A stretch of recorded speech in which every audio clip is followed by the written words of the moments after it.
Good morning, everyone. So I'm going to share with you about the study prepared by me and Dr. Lee and Dr. Kenh on the effectiveness of Chinese government financing in Africa. So there is a lot of laws go to Africa, especially in the infrastructure sector, that raise a lot of attention internationally. So that's why we would like to see what is the motivation behind this phenomenon and what's the impact and how these projects as well. So we try to look at this phenomenon from the point of view of new structural economics. And the NIC think that the economic development is a process of continuous change on the banking involvement. And infrastructure can reduce transaction costs and enable the countries to realize their competitive advantages. So what is the motivation behind? So the laws of Africa are driven by the excessive savings of China because China experienced the rapid economic growth over the past couple years, and China accumulated massive foreign exchange, and they need to invest overseas.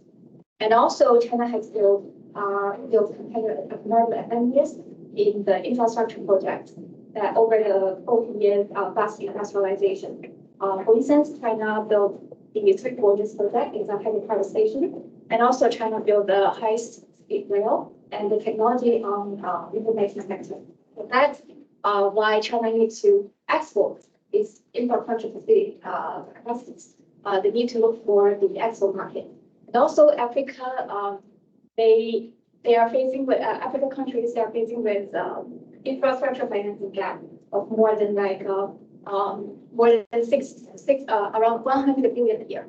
So we think that the two continents, China and Africa, they are complementary. They are complementary on these financing aspects and also their infrastructure. And also China's financial system is dominated by banks. So it's a centralized financial system, especially the state-owned banks. So that's why we see a lot of this financing the form of loans of these banks go to Africa. And in terms of the definition of the debt coverage, we make reference to the Ministry of Finance of Chinese government, and also data of World Bank GDP. But what we refer to in this study is the public and private guarantee. So it is a broader concept of government debt. So it refers to loans that supported by the sovereign credit, and also it covers that public agencies, also the banks. So in terms of the impact, we find that the official creditors, they care more about the policy reform and the development impact.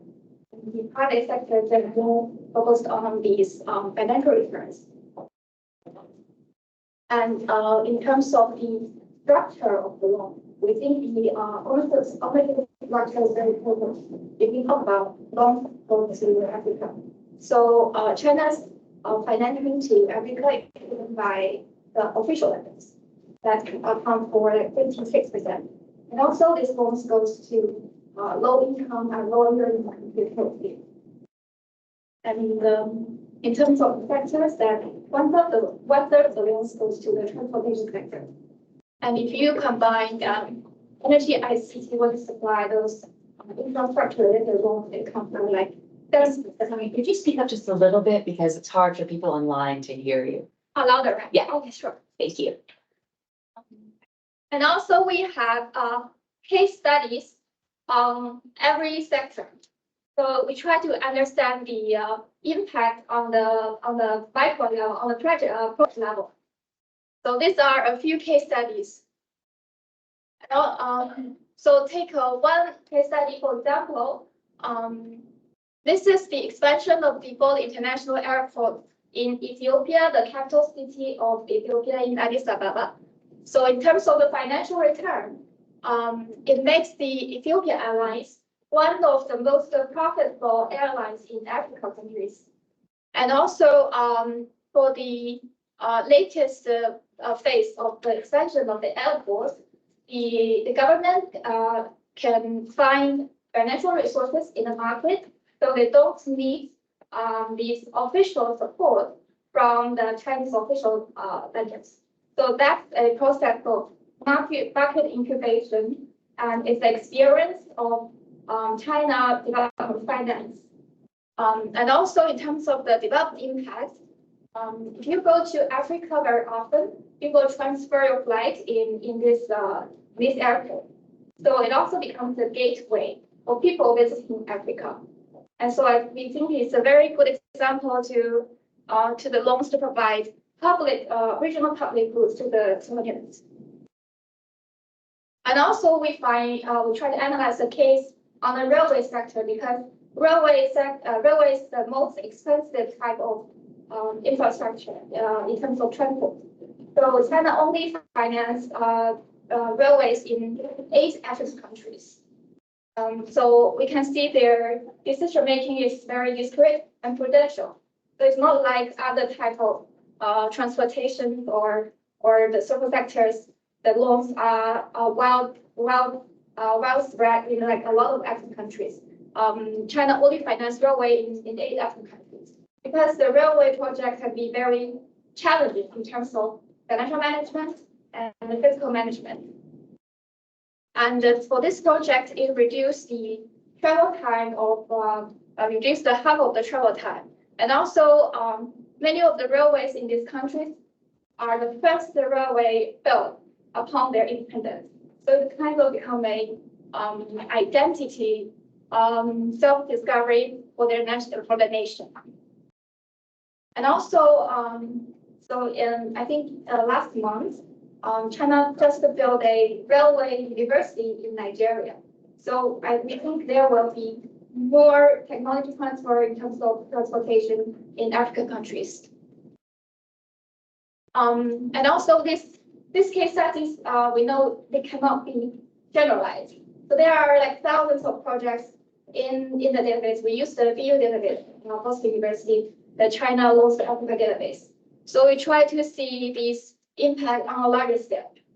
And we see a moderate upward trend of these 6 indicators in Africa's development. The GDP growth, the employment in the industry, the social environment, FDI flows, goods exports, and access to electricity. So we try to figure out if Chinese loans contributes to the 6 indicators. So we have this estimation. And also we use the instrumental variables to test the causality and to see if the loans contributes to growth, not vice versa.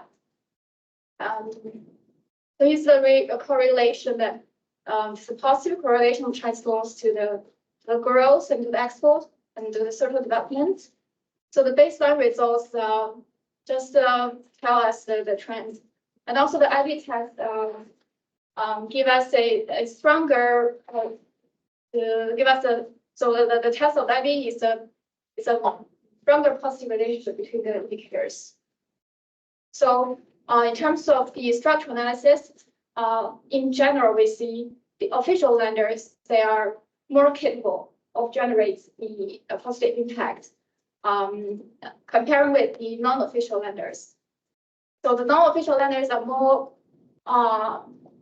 so non-official lenders, they are a negative impact on development.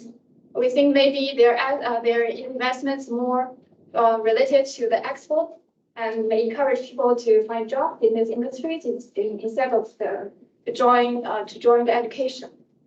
And also there are significant difference between loans go to different level of income of these nations. So the loans go to low-income countries generate a larger impact compared with loans go to lower middle-income countries. But except for one indicator for the enrollment. So it seems like loans go to a country with upper income level can have better results for the education improvement. And lastly, for the sector classification, we have 2 classifications. One is sector related to infrastructure, and the other is related to productivity and social development. So the loans go to the infrastructure, are more capable to generate a comprehensive growth impact on the indicators. But the loans go to the social sector, their impact is more concentrated on the IPI inflows and also on export. I think that their investments on the productivity will improve the productivity in the local country, so they attract more investment overseas. Also, this is the summary of these estimations, and we think that after, so there's also some other observations. So we think that after the construction company transfer the projects to the African government, it is important you have a very constant monitoring on the management and operation. And because during this process, when you try to maintain the facility, you will develop your own industrial capacity and also the financial management capacity. So it can be a trigger for the development of the recipient country, and that would help the country to build their self-sustaining path to development. So we think African countries can catch this opportunity, and we would like to quote the word from Jeffrey Sachs as a conclusion that China finances the development of these recipient countries, and when they are richer, they will repay the loans. So thank you for your listening.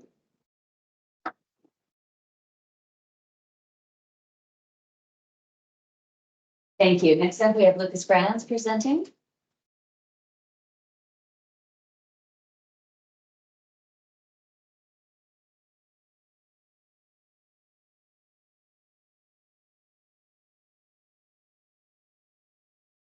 And I've been asked to say that Brad Parks will take all questions and criticisms. That's what he told me. That's what Lukas said. Good. So do you mind? Yeah.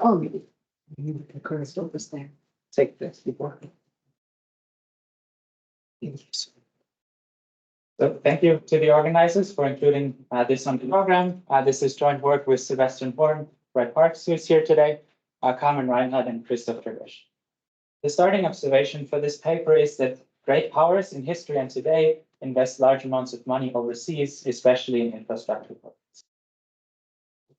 Beyond these historical examples, you can see here, for example, recently the G7 and the EU announced large overseas lending programs.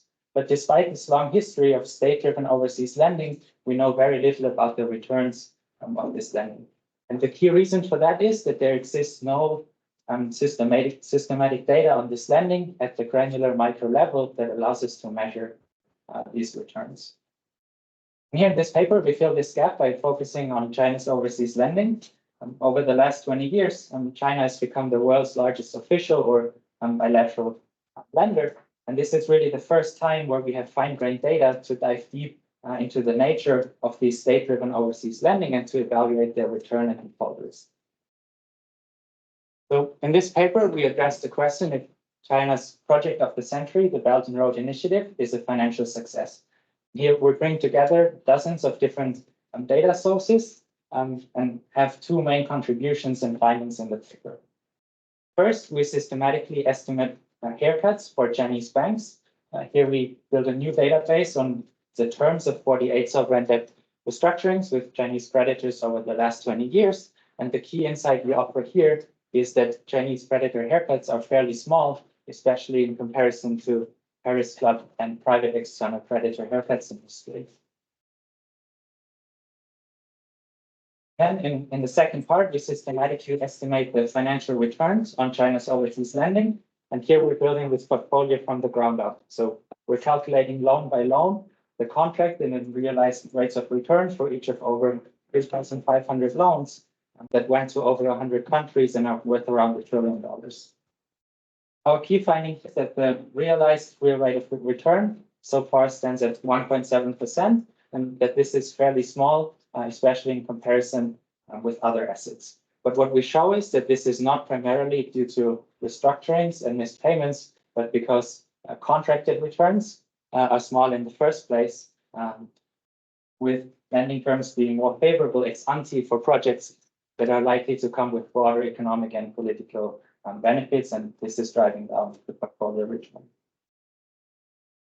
And with that, let me jump into more details on the first part on creditor losses during restructurings or haircuts. So granular information on the terms of restructurings are a necessary ingredient to calculate the realized returns in the second part of the presentation.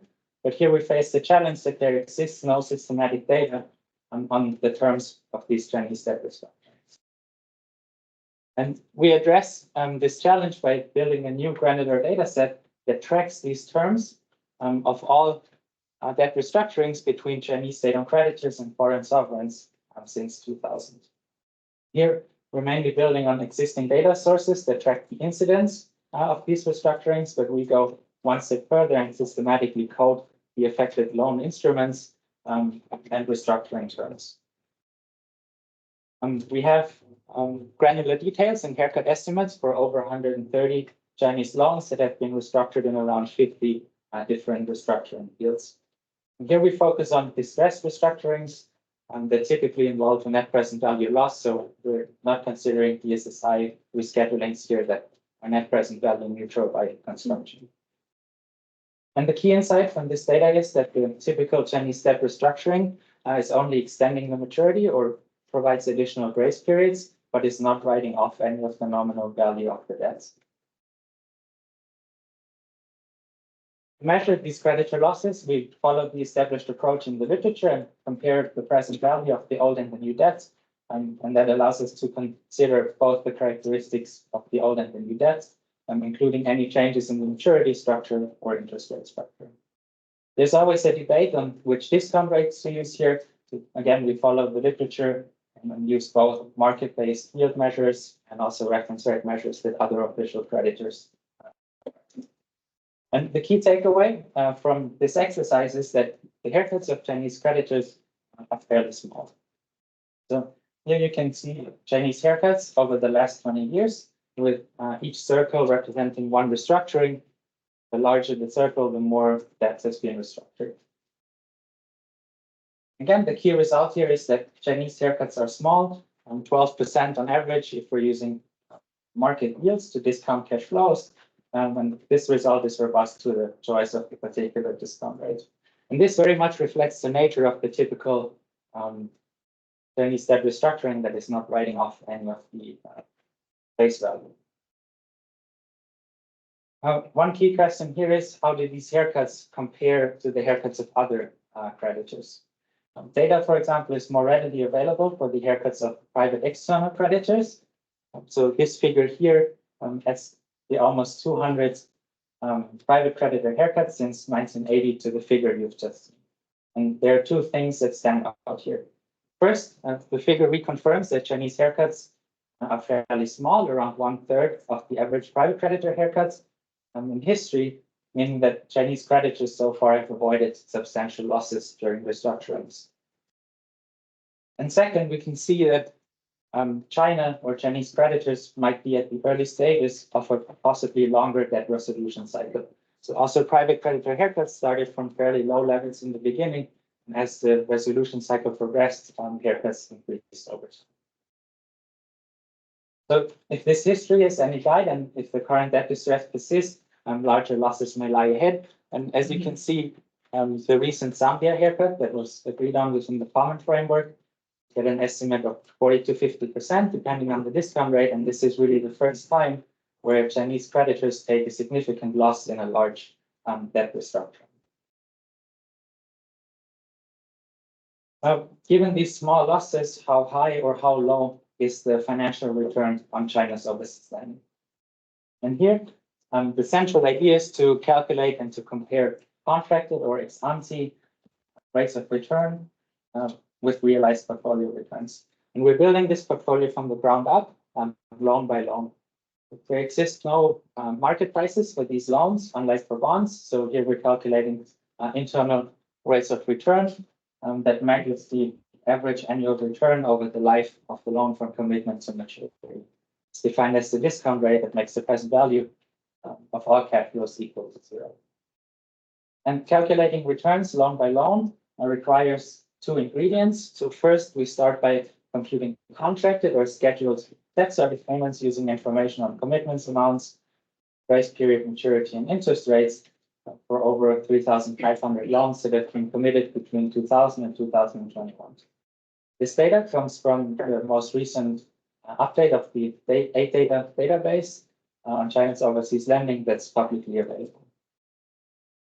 Then to move from contracted to realized payments, we integrate the debt restructurings from the first part and also consider missed debt service payments to Chinese creditors from the World Bank International Debt Statistics. To illustrate what's happening here, so here you can see total contracted or scheduled debt service payments over time, and behind each bar are the debt service payments on each loan in each year. For example, by our estimates in 2023, Chinese creditors were to collect around $80 billion in debt service. So China has really become a big debt collector in the emerging and developing. Moving to realized payments, here you can see a very similar graph, but adjusted for debt restructurings and missed payments. And the key takeaway here is that missed payments are small, 4 to 5% on average.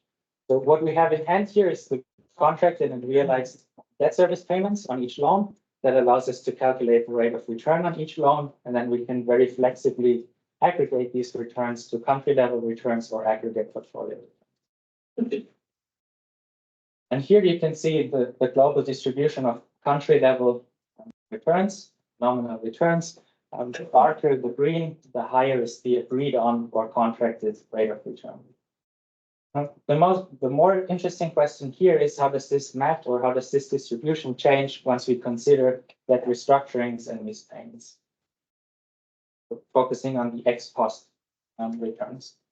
And as you can see, the returns are overall a bit lower, but still positive for most countries. So they do turn negative for some countries, typically for countries that are in distress like Syria, Yemen, Djibouti, or Zimbabwe. But at the same time, these countries carry a low weight in the portfolio so that their effect on the portfolio return remains very low. Now, if we bring all this together, what is the overall realized return on China's overseas lending? Here we get at an estimate of a real or inflation-adjusted realized rate of return of 1.7%. Now, how does this return compare to other assets over the same time period? Here you can see the rate of return on a US Treasury bond and a Chinese government bond over the same time. You can see that China's overseas loans slightly outperform the domestic bonds. And from a strategic perspective, moving out of US Treasuries and going into direct Belgian loans seems to have paid off financially, significantly outperforming the Treasury bonds. And as a reference, here you can see the rates of return on Chinese equities and global equities, and the return on external sovereign bonds in emerging markets from the JP Morgan MD index. So one interpretation would be if they just would have invested the money in the bonds of these countries, they would have fared a lot better. So what we show here is that the overall direct financial returns on China's overseas lending are fairly small, but we've shown that this is not primarily because of restructurings or missed payments. In the last part of the paper, we show that they are small because contracted returns are small in the first place.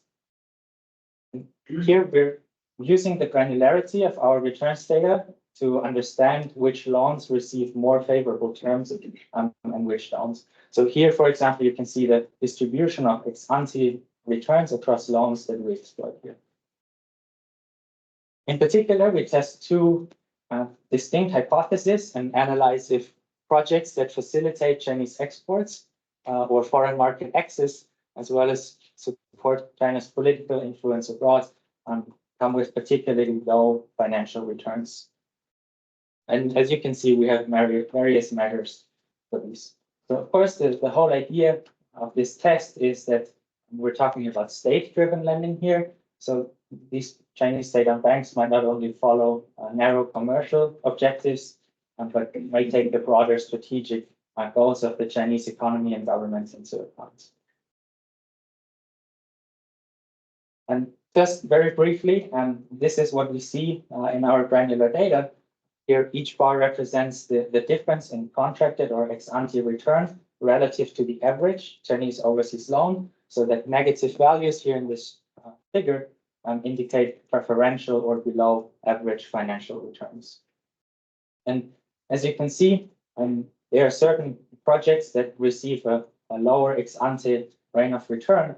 For example, projects that promote the international usage of the renminbi, or that help Chinese firms gain market access or finance trade infrastructure.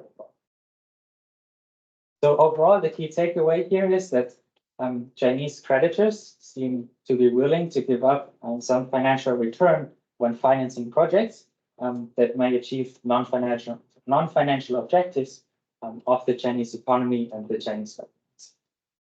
And with that, I would like to conclude. So we bring to the table here two new granular data sets on Chinese creditor haircut and Chinese overseas lending returns. We find that the BRI so far is a no gain, no loss project, with haircuts being close to zero, at least so far, and with small financial returns of around 1.7%. We've shown that this is not due to, at least so far, restructurings or missed payments, but because this return is driven down by low ex-ante returns for projects, for selected projects that are likely to come with non-financial returns. I'll leave it with that. Great, thank you.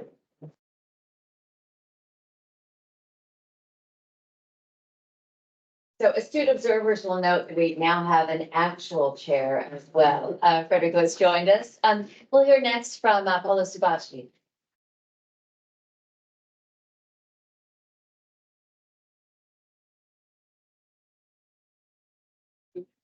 Thank you. Good morning, actually good afternoon, I don't know the time of day, and the big room. I will keep it short. This is I was told it was 30 minutes. Actually, then Lina told me to do the maths, and she's right, it's 50 minutes. It doesn't matter, I will go through this. This is a work in progress, and therefore I will explain some of these findings. And it's actually very good because the previous two papers actually provided a background and some interesting data for this paper. And if I will start from what the previous speaker said at the beginning of the presentation, that is great power have a history of large overseas investments. And actually, there is another quote that it says great powers have great currency. And this paper builds on the fact that China, which is still building its currency, the internationalization of the RMB, again, this currency with some limitations in international use and liquidity, and is not quite a fully fledged international currency. And so China actually lends in dollars. And that's our starting point, the question in this paper is why China lends in dollars and what is which are the implications of this lending. And something which actually emerged in the previous paper when I was actually very interested in the RMB denominated loans, which seems to be much more concessional and returning lower than the average compared to other loans. Now, we know about the China's footprint in lending. It is actually the size of lending in dollars, which is striking. Other countries lend in dollars, not in their own currencies, but it's actually the amount of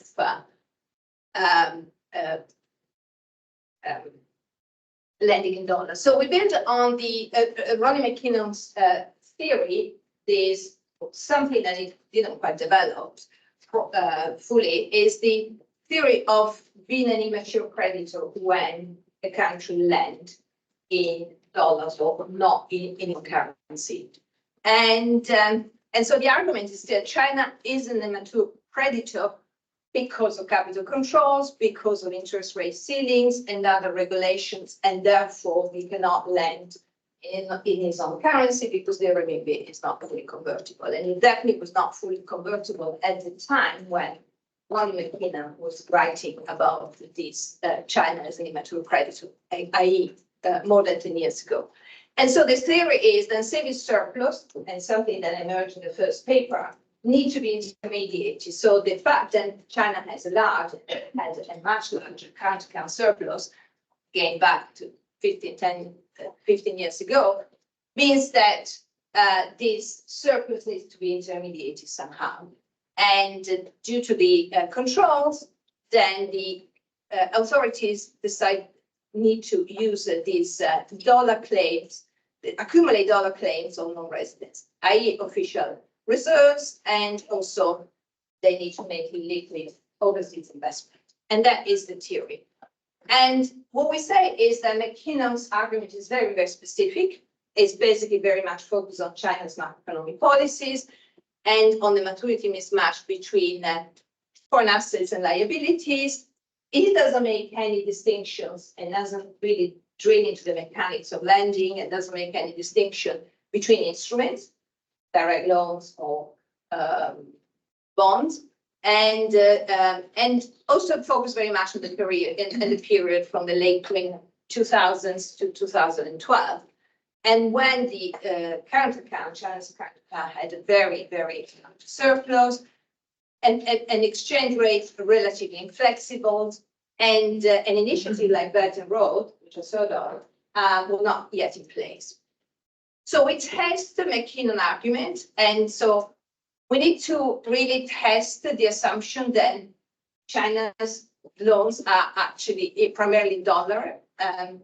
Then we need to really test whether this lending dollar has changed recently, partly because of the narrowing of the current account surplus. And then, and this is really the kernel of our paper, is that we need to see whether there is a relationship between the currency denomination and other terms in the loan, like effective interest rates. And if the lending in dollars basically makes the contract more less concessional and more with harsher terms. So we also look at, we use the work by Maggiore and Matteo Maggiore and others on these home currency bias to really understand how investors make a preference for bonds that are denominated in their own currency. And so, and again, the theory says that investors tend to invest in bonds that are denominated in their own currency because they don't want to absorb an exchange rate risk, and they prefer to push it on the borrowers, and also with the exception obviously of the dollars, because the dollars is the international reserve currency. And so if we actually believe that the lenders display a strong home currency bias, then immature lending runs against investors' home currency bias. And so for China, they need to deal with this dollar accumulation, prefer over dollar accumulation accounts with the surplus in the current account, mainly, prevail also the preference for lending in RMB and investing in RMB denominated debt. This is sort of our general framework. I skip the data. Data are a problem. We don't have enough data, so we use a mix of data set. So we look at the macro data using the BIS International Debt Securities, obviously supplemented with the IMF balance of payment to international investment positions. And then also we look at the AidData's Global Chinese Investment Development Finance data set, as many others. And then we use the paper by Anna Gelpern and others on the 100 debt contract data set, contracts to really check some of the preliminary conclusion we come up. So the data is interesting because it gives us the amount of lending that China lend in different types of contracts, and also gives us the currency of denomination. So I skip all of this, and I start really the key points is about China's dollar accumulation. And you can see here that the current account balance and the FX reserves are really moving very much in sync.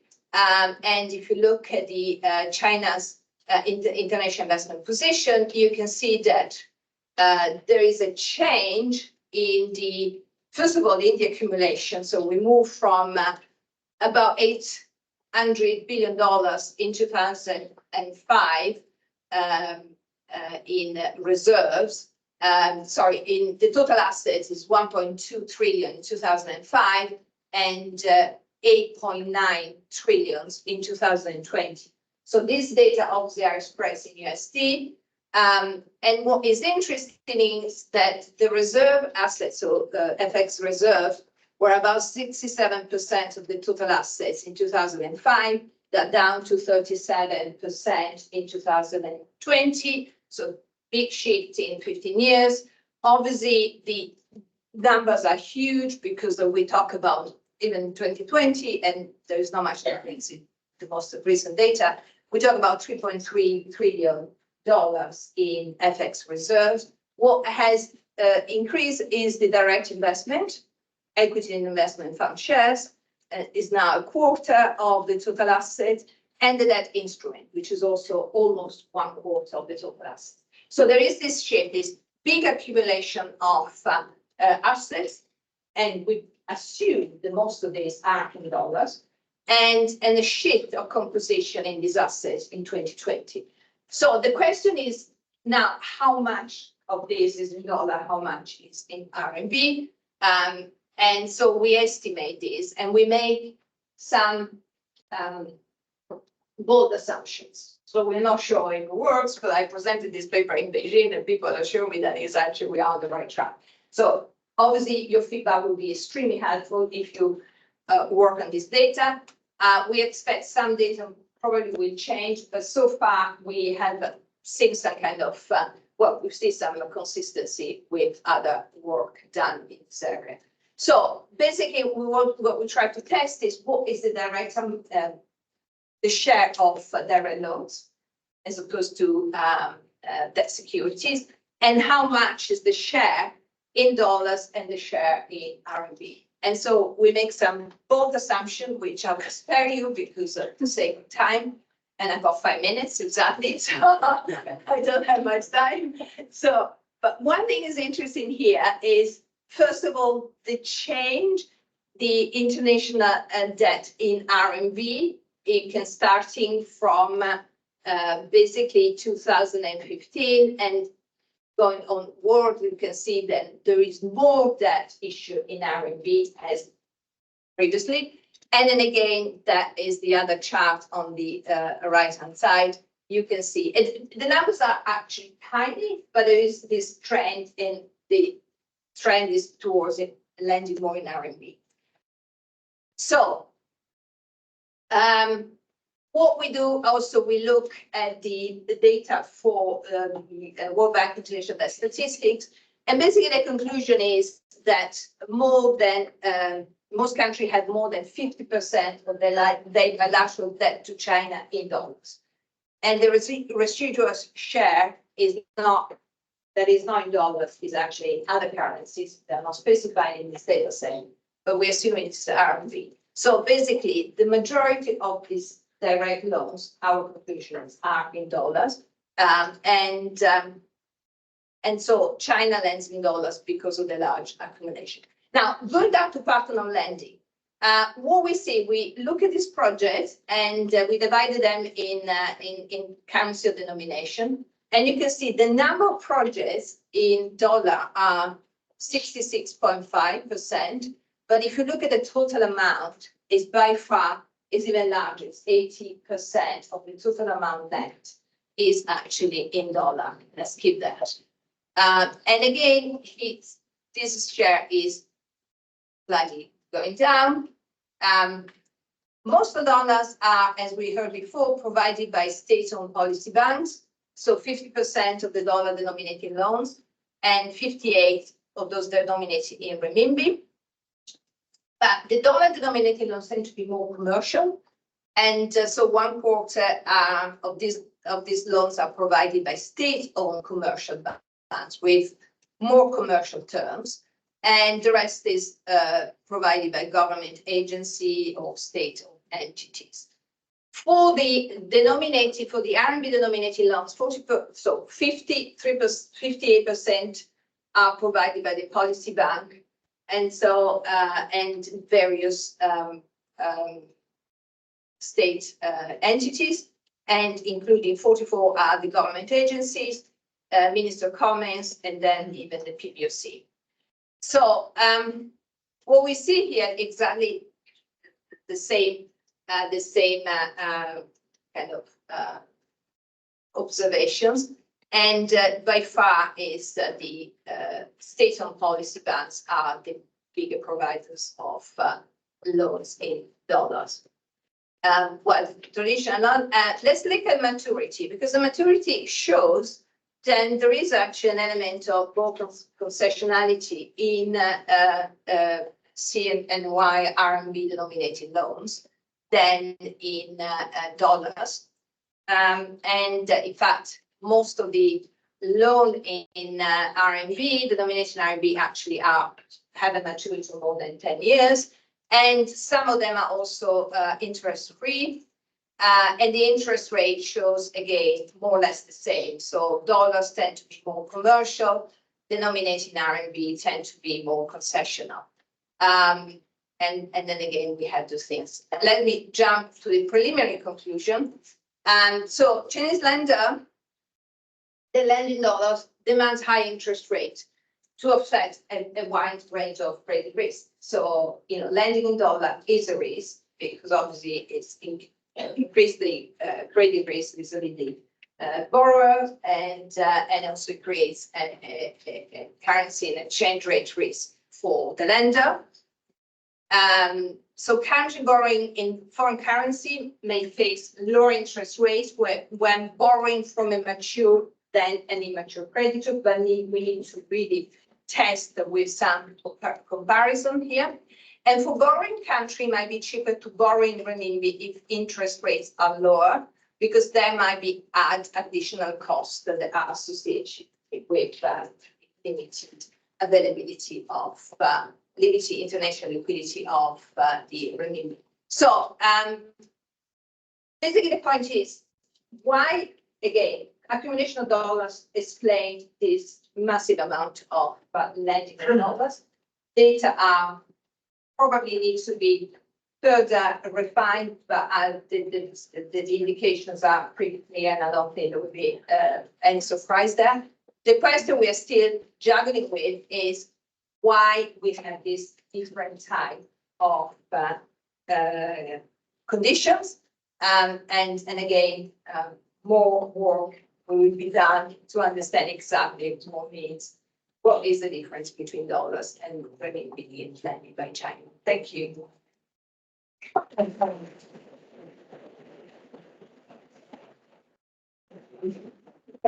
Final papers, Professor Wang?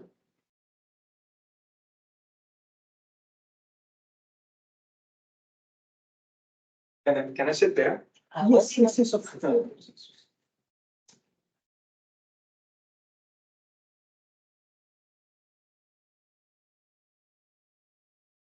How do you pull down? Yeah, so you can just use this one. Let's go down.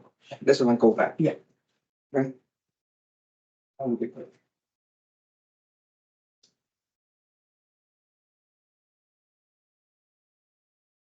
First, I only speak on my own behalf. I don't represent any institutions. The title, the topic is China as a creditor. China and the debt relief this time. So I want to talk in 4 parts very quickly. First is what have changed.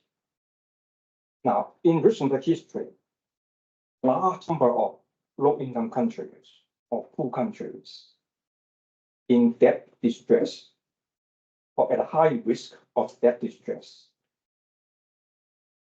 comparable to now. is in the 1990s. If you recall,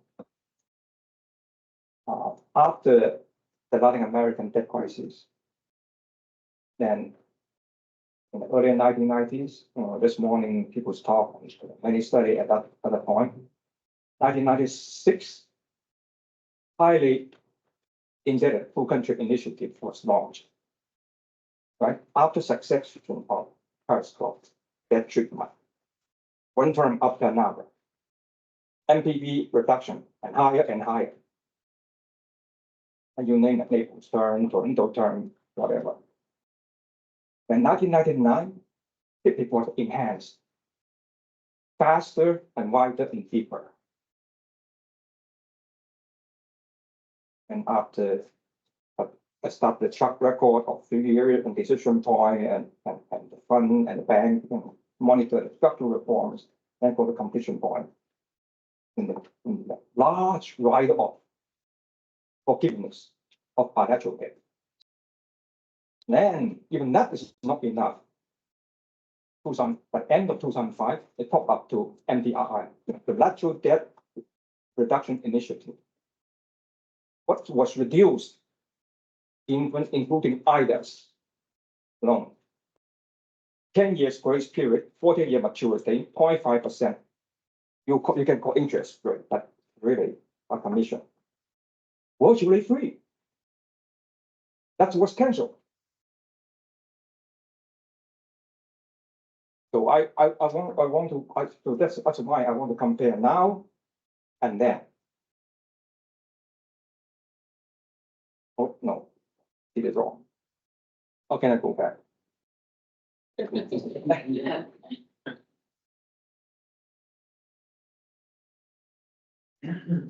Okay. Okay. So what are the changes? I think you might want to look at this. On the right hand column is you based on World Bank's international debt statistic 2001, end of 2001. Right?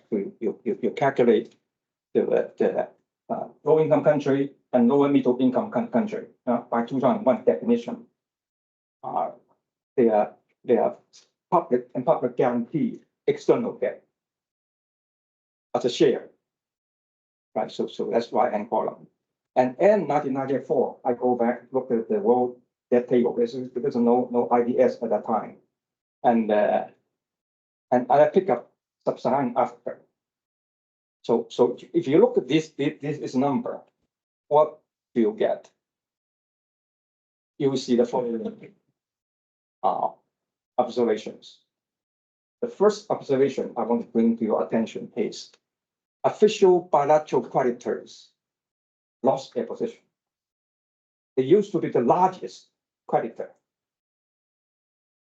official creditor, or among all the creditors to two countries.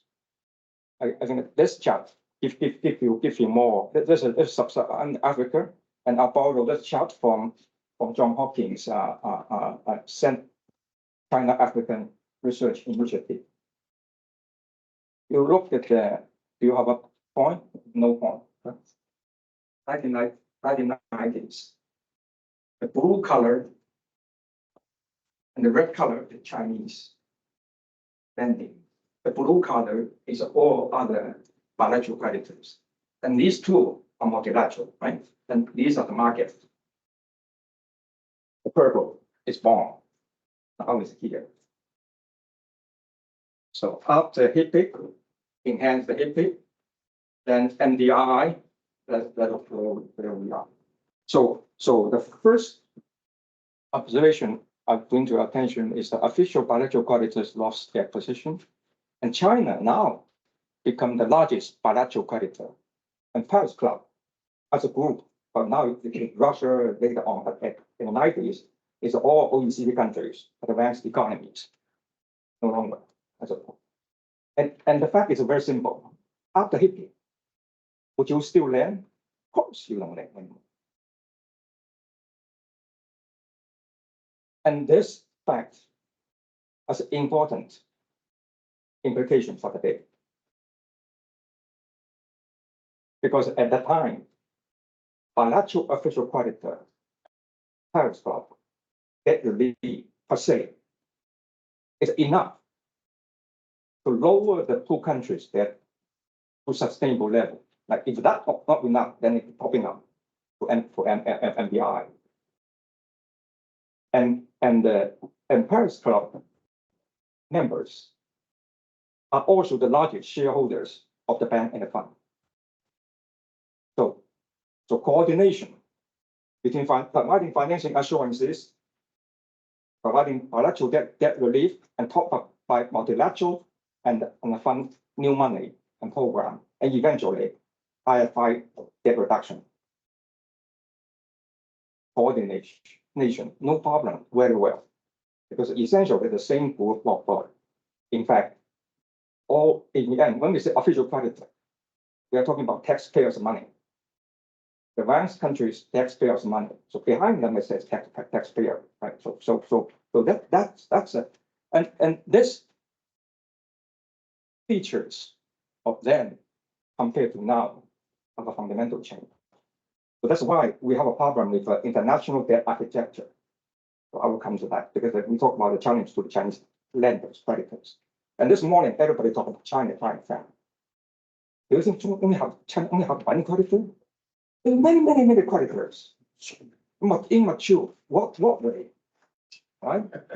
And if they are lending, there's some commercial, some are not. But we will come to that. So that's a number one observation. The second observation is multilateral creditors after the debt reduction, even either write off, they build up their position quickly. Then non-official creditors, you can go commercial creditor, your private creditor, whatever. The non-commercial creditor in the end, it's the bottom line is they're not backed by taxpayer. If the debt treatment, who the bill? Taxpayer or their shareholder, or eventually the closure of the company, of the lending institution. So those are the non-official creditors. Now, they are share of whichever way they count, 40%. Right? So this tell you now bilateral official creditors. It's only 1/4 of the whole thing. And bond, international sovereign bonds. Now, everybody talk about Zambia. You know how much Zambia borrowed from 2011 to 2013? 3 times, 3 billion. What is the rate? Almost 9%, right? So that's one third of their total debt. Now then you come to debt relief. This group not participating. This group, you tell me. We have a PSSI when the pandemic started, and we encourage non-official creditors to participate. And the IIF, in a way, representing those big lenders, and by the statement and the declaration, the support. The time is almost okay. So I'm going quickly, but in the end, we don't know what's happened to the AidData. None of them participate, except the Chinese commercial bank. So what are the key challenges to the Chinese lenders? I think that I have only 5 minutes, right? So I can go very quickly. I think that the first major challenge is a separation between official and non-official credit claims. I challenge this morning's speakers. All of your presentation, data collection, data, whatever, you mix up all these things. That's the one that you whatever the return thing, you need to clear on this thing now. The why in China, the separation is not clear. Don't forget, China start lending when it's a very poor country. You collect data set from 2000. You know what a 2000 Chinese per capita income? In the 70s, China started lending to Zambia, Tanzania for build the. So China, very low income country, and then to the country income higher than China. So because of this history, then starting reform opening in 1978, the budgetary allocation for international development actually declined. They're more focused on domestic development. So in a way, so China, right, rather than traditional OECD type of donor, they have more become a project financer, contractor, supplier, and builder. And there's a number. Now, number two is it also because the transition from central planning to a market economy is incomplete. Sometimes going back. The very large state-owned element. From outside, anything state-owned, you say that the government, which is not really true. And the third reason is intransparency. From here, you don't have any from Chinese official source data. All these things, you study all these things that this morning immature or whichever currency lending, and this data should be there. But why no one disclose these things? So that's how you come to that. That's so intransparency, and also because from the past, habitually Chinese creditors ask for state guarantee. But not all state guarantees, public guarantee, the debt are official debt. You know that. From lender side, from debtor side, right? One is a PBG, external debt. The other from lender side, official claim and non-official claim, they're not really the same. When you come to restructuring, those sides need to negotiate to come to terms with that. And okay, I will go quickly. And burden sharing when bilateral haircut matter much less. Only 1 quarter. You ask this 1 quarter to bring the debt to a sustainable level. Right. So that's much harder. It's a huge challenge. A coordination domestically, and we should get the Britain Woods institution, documentation of creditors. There's an article by a paper by Michael Denham and Francis Fukuyama in September foreign affairs, right?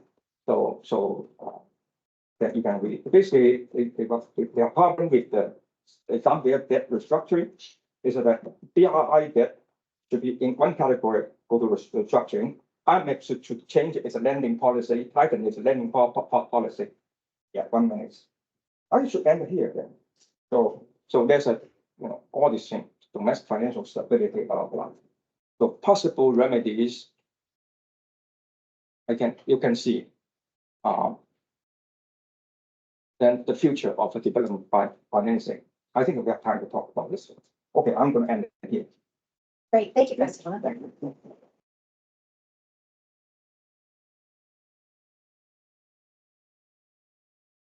Thank you. So thanks very much, Lena, for getting us started and stepping in as I was struggling with trains and planes and what's the title of the movie? Automobile. There's no automobile. There's still one. I thought of taking a taxi, but I think the 10 minutes walk was more certain. So I think that I'll make very, very kind of brief remarks from what I heard. And I think that what would be really interesting is to have a discussion. I mean, it's obviously a lot of people. You must all have some interesting ideas to contribute, and we want to hear more from the panel. I think that the first thing that comes to mind from a number of the papers is to place the Chinese lending in the context of industrial and foreign policy. Right? So a lot of has been said about placing in the context of foreign policy, but it's also a lot in the context of industrial policy. And this is actually very natural with official creditors, right? So the Paris flood creditors, a lot of the debt is from Export Credit Agency.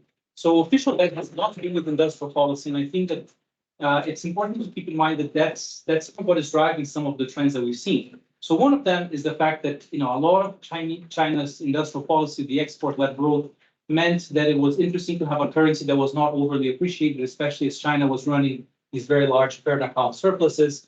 That meant accumulating a lot of reserves, which means that the opportunity cost of lending actually was very low, which may also explain why some of the low returns that was found in the second paper that we've seen. Related to that is to this idea of industrial policy is that at the same time that China was exporting goods in the market, it had a large services sector that had developed, especially construction services, that had developed in building a lot of capital inside China and that had reached some saturation there. And that therefore there was also some interest in actually taking some of those services and exporting it in a way. But in order to export it, it needed to actually bring in the financing. And that financing in some cases would be subsidized because it was serving a larger purpose than just the pure commercial. Although, as we've heard, this wasn't necessarily all kind of well coordinated, but there were different lenders which may have different interests. The second point is on this idea of the immature creditor. I actually thought at first that we were going to be talking about how, and I don't know where I heard this, that everyone thinks that they figured out lending to emerging markets, right? So first it was the British, and then a lot of defaults happened in Argentina, then defaulted to the British, and then the US, and we know how to lend to emerging markets, or the Paris Club, and then everyone defaulted to them, and then Argentina defaulted to them. So just track Argentina's serial defaults. And now I think it hasn't happened yet. But I think that I'm wondering also whether China is learning the ropes of what it's much more complicated. Everyone who thinks that, we know better, and once it comes to the real business of, working with emerging markets, it's much more complicated on the ground. And I think that also includes how to deal with debt relief when things don't work out. Because I think that everyone starts thinking, that there may be debt relief needed here and there, some of these small haircuts because things need to be reprofiled. But I won't get into big problems of having to provide large-scale debt relief because I figured out how to lend better than everyone in the past, and then it turns out that that's not quite the case. And now China also needs to learn how to best use the debt restructuring process, and that's a process that requires a lot of trust and a lot of learning. And I think that that's part of what we're seeing so far. The final point that I had is that I was wondering in some of the papers, what was the role of swap lines? I don't know if the IDS captures properly some of these central bank swap lines. Again, going back to Argentina, that's a large one that was done in RMB and specifically in RMB to pay the IMF in RMB. And that has kind of grown in terms of the large lending from China. And I think that leads to some of the questions that I had, thinking about the future, right? So I think that obviously the nature of research is that we have to look at the past and analyze the past. But thinking about the future, there's been a big reduction in this kind of lending that we're seeing and analyzing now. That has seen a large reduction. So 10 years from now, are we still going to be looking at China as the largest official creditor, or maybe it's going to be India that is going to have figured out how to lend to emerging markets? But China does have something that actually where it also kind of emulated some of the Western countries before, which is to open development banks. And that's something else that I'm not sure that obviously wasn't the focus of the papers. But I would be very interested to see down the line, how does AIIB lending or NDB lending, once that lending also perhaps, faces some challenges, how is that going to be treated? I mean, China talks sometimes about, how it feels that NDB should also, be providing debt relief. Will it also be open for AIIB to provide relief if some of those projects end up in trouble? I think that may be something that we may want to think about in terms of the future. So these were my brief comments, but how about we open up for 2 questions and then bring it back to the panel. Let's start back over there. Yeah, it's very great. Thank you all for the wonderful presentations. And some of the first 2 presentations about China's financial success with the lending in the countries, and the AidData presentation, because I wonder how much there's a sampling error in that. We're sampling the returns on the investment and the positive returns to the countries of the lending during the boom phase of the lending. So if there's a 0.4% GDP boom to the poor countries of the loans, and there's a 1.7% return on those lendings, if a lot of those countries are left over indebted now, Pakistan 60% interest expense to revenue, and that being $25 billion exposure. To what extent are we going to market the future and the countries in debt distress and possible declines in GDP? Do you think the next 5 years, when we add 5 more years of data, how might the data look relative to how they look now? Take a couple of questions here. Hi, thank you for the presentations. I'm Kenh from Berkeley. I had a question for primarily for Paola. So your sort of presentation was pretty focused on like why the divide between US dollars and RMB, and I wondered if you had tried to disaggregate it by the type of loan instruments, because my observation is that most of the RMB denominated loans would be in loans that come from the foreign aid budget. So it's the zero interest loans and the concessional loans that come from China Exim Bank, and I think this also explains why you see a higher rate of return for the dollars, and also for debt restructuring implications. There are much stronger constraints when it comes to treatment of US dollars. And just a comment that I think the tone of your presentation, there was an underlying assumption that China wants to lend in RMB. But in the period that we look at, and this is related to the point of industrial policy, that was an era where China was actively seeking to utilize its US dollars, and I think you make this point, to substitute away from US Treasury bonds. But that really changes after 2015, and I don't think that that's the case anymore. But in that early period, I think there was this real desire to use US dollars via bilateral lending, also via multilaterals, and offshore that capital to more productive purposes. So I think there's also this bigger political economy story there that I think fits well in the framework. I also wanted to ask a question to the AidData presentation, and that's, I wondered, have you done any kind of comparison with other great powers? Because the preface is you compare it to the Marshall Plan and into the investments of other great powers over history. How does China's rates of returns via the BRI compare to these other historical cases? Is there something that's just kind of typical to practice of great powers when they go overseas? And then if I may, a final question to Wang. One of the challenges that you mentioned was domestic financial stability, and I think a lot of people are interested right now in how China's domestic financial sector instability might impact the risk appetite and also the attitudes of Chinese creditors when it comes to restructuring. I wonder if you have some comments on that. Let's take 2 more and then we'll go back. Well, thank you again. Question for Lukas. Lukas? Please introduce yourself briefly. Yes, I'm Pierre Penet. I'm with the CNRS here. To work at the University of Geneva.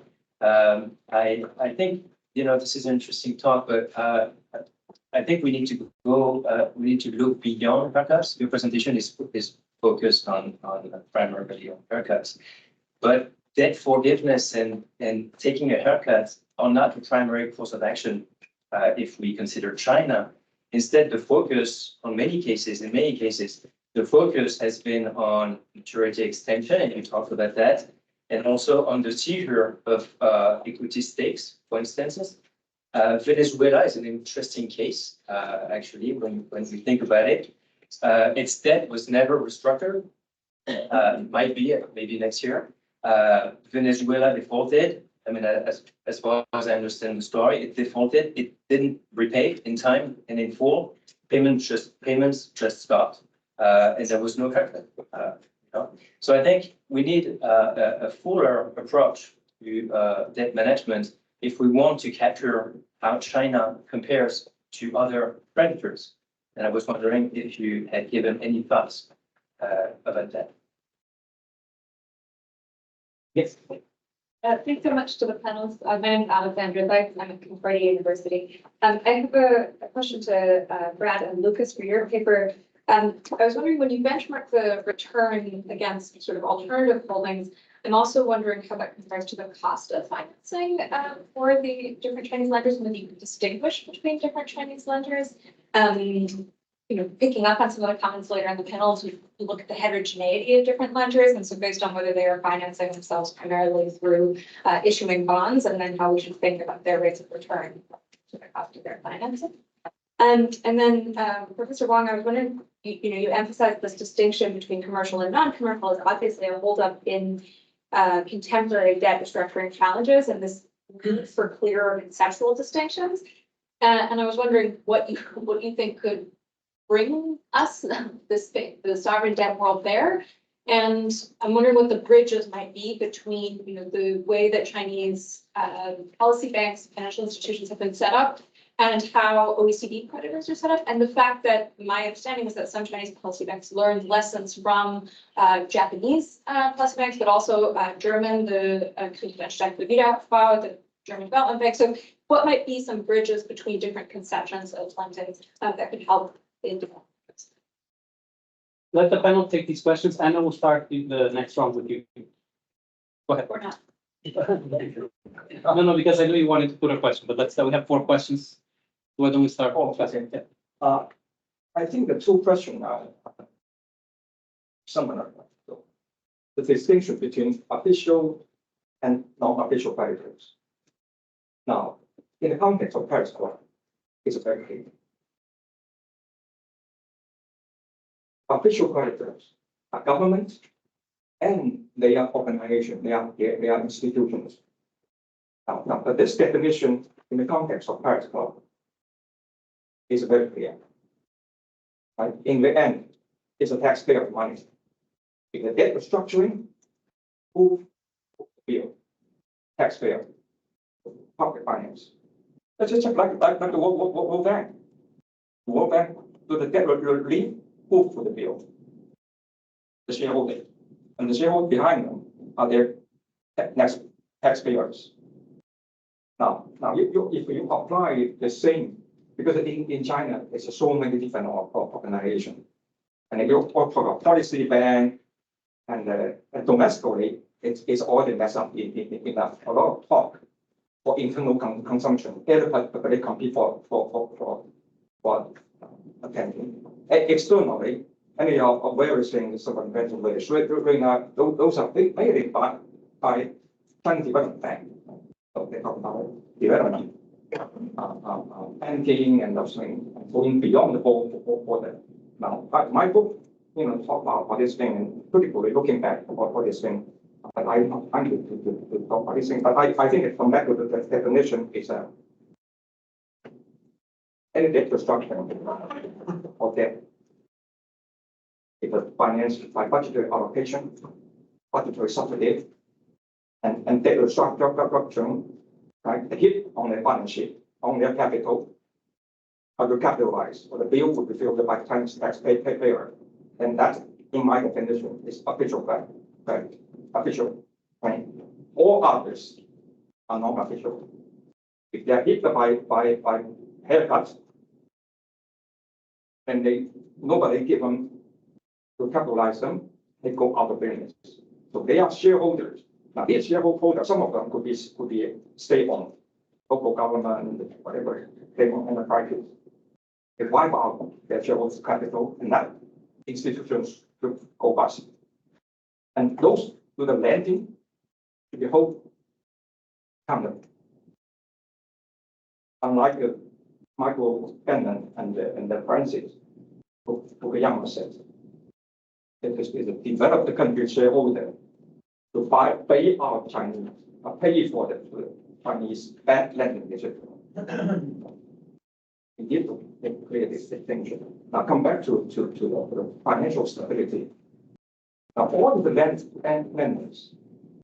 if you do like Zambia, 50% net NPL reduction, and it was a big hit to their balance sheet, and the capital could be wiped out.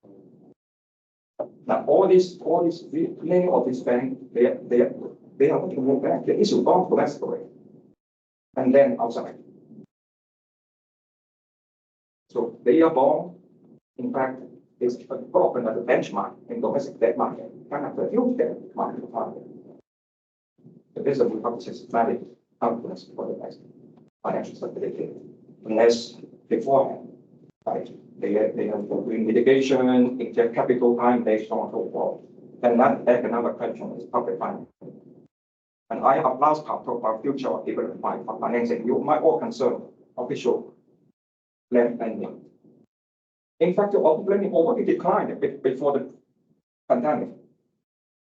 Going forward, you talk about the Indian to I think the Indian then like the person, and I doubt that their public finance will for the bill too.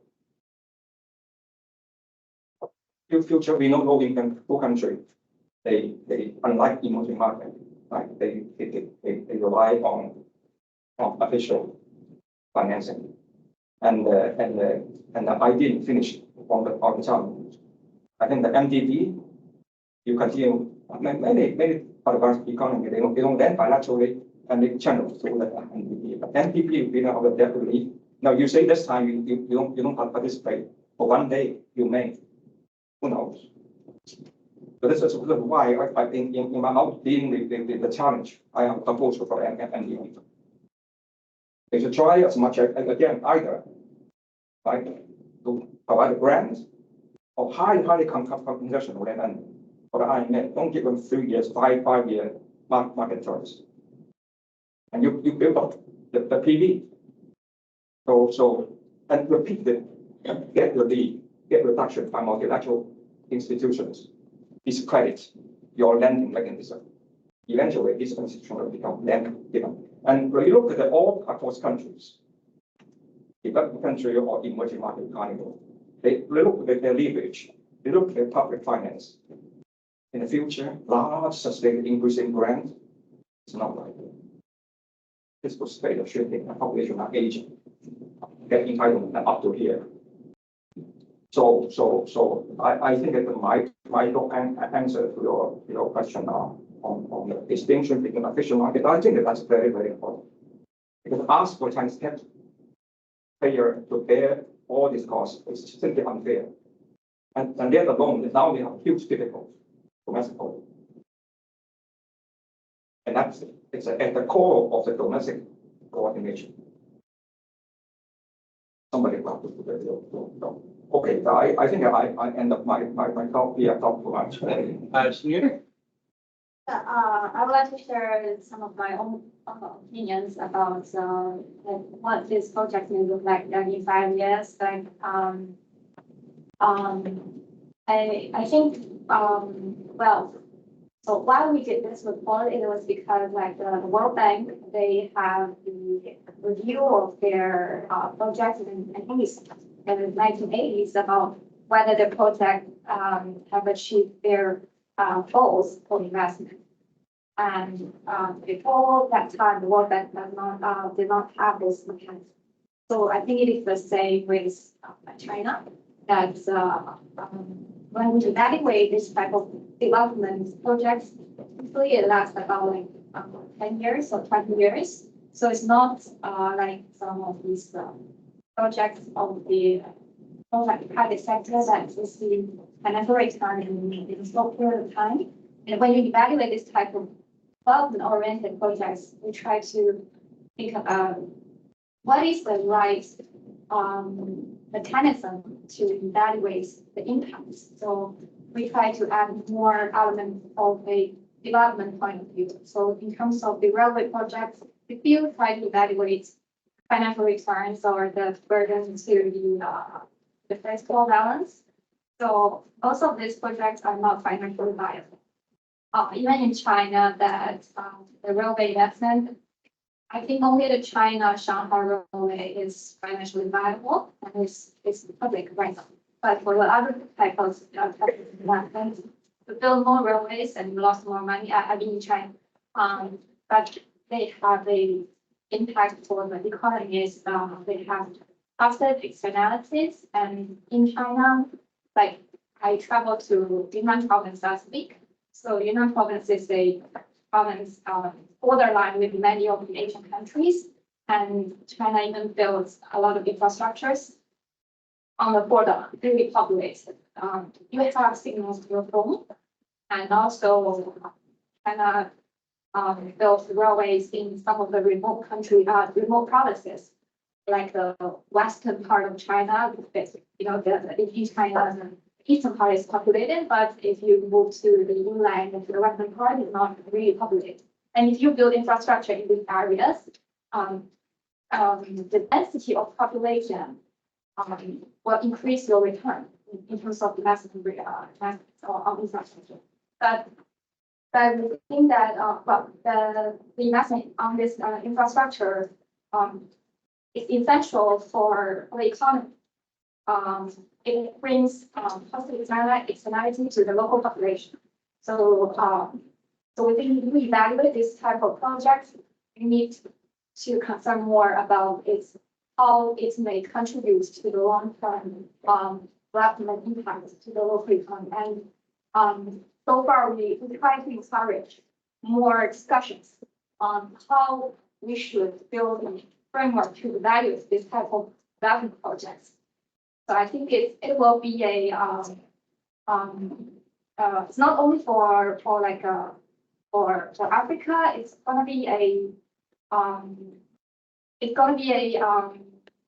very good public goods shared by the government when you consider the return on your investment on infrastructure. Yeah, so we try to and for China, yes, we also have a chapter in our report talk about the right monetary and evaluation structure when you evaluate this type of project. So so for MDBs, they have evaluations like a three-step evaluations. Like first, you will evaluate the projects by yourself. I mean, by the owner.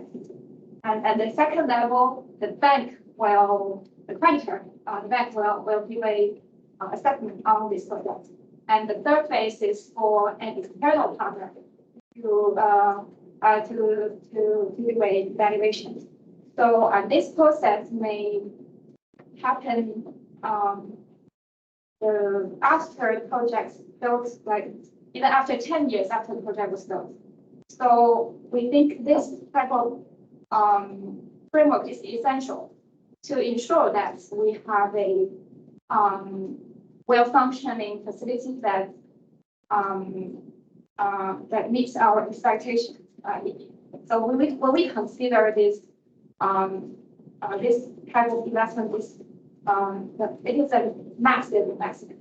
So even for China, for the 340 project, I think the government considered the timing of the project a key issue. That I think it was during the 1990s, but it was back then that the Chinese people think about whether we should build an hydropower station.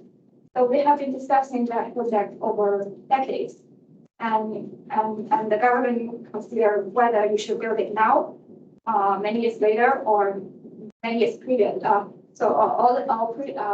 Or earlier, and to consider the financial cost and the impact on the environment, and also whether it suits the development of the country. So that will be a lot of things to consider it when you think about whether you make the right choice. So I think that's why we also hope that maybe there will be more discussions, and we try to look at this solar financing to infrastructure from a more mature point of view. Yeah. Thank you. All right, I've got 4 buckets of questions to respond to. The first had to do with time horizons of the returns both from the perspective of the creditor and on the debtor side or the host country side. So the model that you guys build upon in your study is the Dreher et al. 2021 study.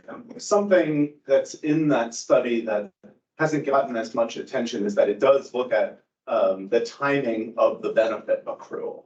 And so it finds that the economic growth, we find in the original study, even larger economic growth impacts from these projects than you all find, but we find that they accrue almost exclusively between the end of the second year of project implementation and the 5th year. after year 5, the economic growth benefits decay to the point of vanishing, right? So just in terms of, Jeff Sachs's quote, it sounds lovely, I think it's probably best case scenario, right? I count me as a skeptic. I think that the benefits are very large, but they're very concentrated. They're not as diffuse with the passage of time. With respect to the time horizon on the financial returns, Lukas, please jump in here if there's anything you'd like to add. But I think my viewpoint on this is the 1.7% realized return is probably best thought of as high as it's going to get.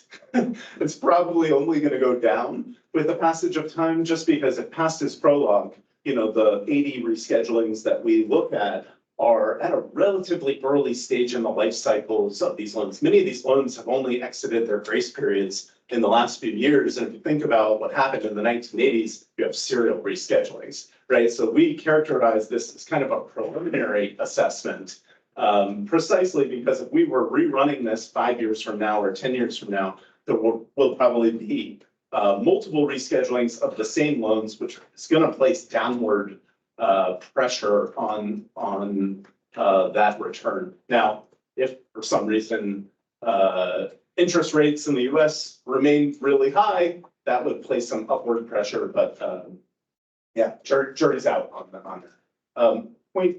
Question 2 was about comparison with other great powers. Such a wonderful point. I don't know that we have any comparable evidence. I mean, this was like painstaking work from the bottom up at the loan level. So I was just thinking, okay, how would we do that in an analogous way, like maybe for the British Empire? If I was an enterprising PhD student and, had a couple years to spend in the archives, assembling loan by loan, their overseas portfolio, that would be a wonderful project. But I don't think that there's an evidentiary foundation to really give you a satisfying answer right now, but such a great idea. Looking beyond haircuts, so one of the things that I think is a bit tricky is the way the term haircut is used. So we use the term in a way that is consistent with this Trebesch and Crucius study, where they sort of define it expansively, where maturity extensions count, right? So in the way that we calculate haircuts, all these maturity extensions that they've done, we're able to calculate a haircut size. But I think sort of colloquially in sort of financial press, sometimes the word haircut is used to denote a reduction in the face value of the loan, right? So that's mostly just a definitional issue. Your point about the debt for equity, like maybe some of these reschedulings are sort of rendered moot because of like an equity swap, is a really intriguing idea. It made me think I need to go back, because in Nigeria, one of the first few loans that China offered to Nigeria were for power plants. They were supplier credits right around 2000, 2001, 2002. And the projects were not bankable. They underperformed financially. And if my memory serves correctly, that was the way out. They did not reschedule. I'm pretty sure they took an ownership stake in the project companies that were responsible for the power plants. And that was like the resolution. So it doesn't, we are only looking at, in the study that we've done so far, actual debt reschedulings, right? But there may be these sort of preemptive actions that are taken to prevent having to get into a debt rescheduling situation. So I think that definitely merits more consideration. And then the last question was on cost of capital. I think there's my sense is that there's heterogeneity across Chinese creditors. Muyang Chen, I think, has 1 or 2 papers that speaks to this. I'm like reaching into the archives of my mind, see if I can remember, but I think she reports that cost of capital for the policy banks is in the 1 to 2% range. And they are generating revenue through the CDB through the bond markets, but I don't know the answer across the, full gamut of Chinese creditors. I suspect there's significant variation, but, it's a really good point, one to pursue. Oh, very briefly. Your point about the type of loans, absolutely. Sorry, my presentation was very fast, but there is actually a distinction between commercial loans and development. And obviously the R&D are all in the development bucket, and as it should be. And the problem we have with the database is, of course, the database is a development database, and that's why we're using investment position, potential investment position to really get also a different perspective, data out what they are. The thing is, what you said is absolutely right, and I totally agree with you. The thing is, in 2005, there was this huge amount, two-thirds of the assets were in FX reserve. So there's in dollars and treasuries. There was an opportunity cost there, and it was a dollar trap, and the Chinese leadership and the particularly monetary authority were very aware of that. There is a shift, and the shift goes also with the China goes out programs of investment and overseas investment and overseas return. The point is, I wish that we were able to get that kind of data that Lukas and colleagues got, because obviously the loans denominated dollars require a higher return, and there is also a higher risk. And I'm sorry for, I know that it seems that Professor Wang is not very happy with the terms of immature creditor, but the reality goes back to the fact that China, despite being the largest exporter in the world, actually has a currency which is not fully fledged international currency. It's limited, and therefore there are limitations. And they're all than China's and China as a whole, and obviously the various entities, and you're absolutely right, you can't really say it's China, there are all the different entities. They deploy these reserves, and there is an opportunity cost, and the opportunity cost was mentioned before. And I've been to over the years, many meetings in China where the opportunity cost was, why we don't invest this money in China as opposed to go out and give loans to everybody else. And the thing is, again, macroeconomic management and the management of the exchange rate and the management of the capital flows such, then they need to have these dollar claims, and it's all very, very tight. But the charter, again, it looks very, very rapid presentation. But you can see now that there is a increment.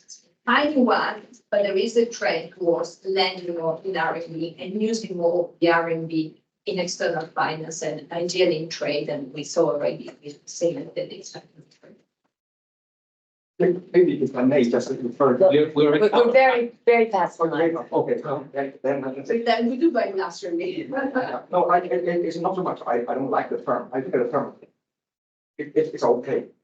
It's, if you go all other countries, unless their currency are fully convertible, it's very difficult to use that currency to do foreign lending, especially for middle income country or poor income country, they want to lend abroad. What would you use? That's no wonder. Across the world, mostly they're using the dollar. Like the European country, maybe using the euro, Japanese using the yen, but I don't know. But that has a bearing on funding costs. Because of that, China's dollar funding costs are certainly much higher than US dollar. No question about it. Yes, there are lots of lines in RMB that have increased. And also a footnote, for your annual research going forward, and the BRI audit tools, there is those large infrastructure projects. Going forward, you will see more smaller, green, or more project linked to the people's platform. So that's the way to go. Small is good. That's what it's saying. So you will see. So when you're using the data, doing a regression, putting a period, and may not compare it. So you have to know what your data have, then you look at it. You can always run regression, but careful. Thank you. Sorry, Anna,